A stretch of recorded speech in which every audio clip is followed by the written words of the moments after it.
We're talking now to April Smith. And April, why don't you just tell me a little bit about how you got started singing and writing songs? It's always been in my family. My father was a musician, and my mom, and they always there was music playing in the house all the time. So, kind of just came naturally. And probably in my late teenage years, I just started writing, and have been ever since. And, you describe your sound as a cross between the Andrews Sisters and the Beatles. And I was wondering if there were any classic songwriters like Harold Arlen, for example, that you like. Good one. I love Gene Pitney. I think he was really a great songwriter and a great performer. And I love Artie Shaw. I could just listen to, big band. In general, I think big band is like a big influence for me in my writing. But, there are just so many different influences, but I'm very strongly influenced by the big band sort of turn of the 20th century pop of that time.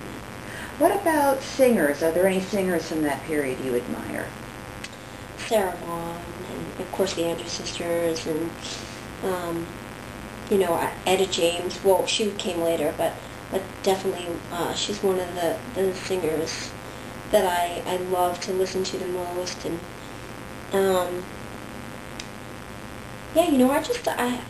there's something about their voices, and maybe it's just delivery or the mindset of that time, but it's so innocent and so sincere, and I think that's it.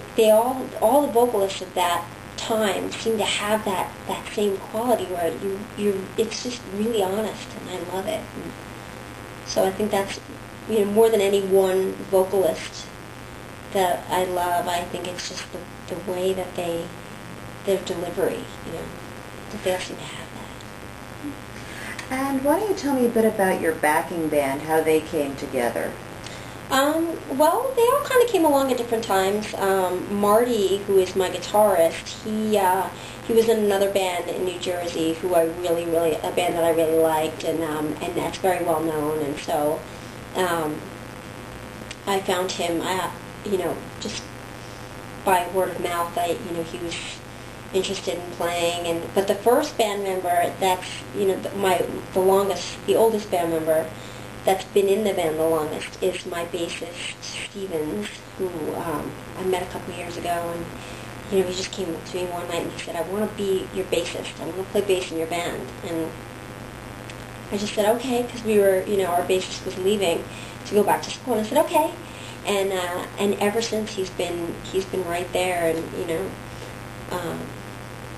always there, and not just in music but as a friend. So it's really cool to have that connection with your band members, where you don't just count on them to play a great show, but they're also your friends. And we found Nick last year, who's a drummer, and we luckily stumbled upon him, and through word of mouth, that we were looking for a drummer. And Mike, who plays keys for us, is actually Marty's friend, and he studies at the New School in New York City, and he's really, really talented, does production, and works very closely with Bernard Purdy, who's obviously a legendary drummer. And so we snagged him, of course, and he's been touring with us. So it's a really nice combination of personalities right now in the band, and it's we want to keep it just the way it is right now. So. You mentioned that your father was a musician. What music does he play? He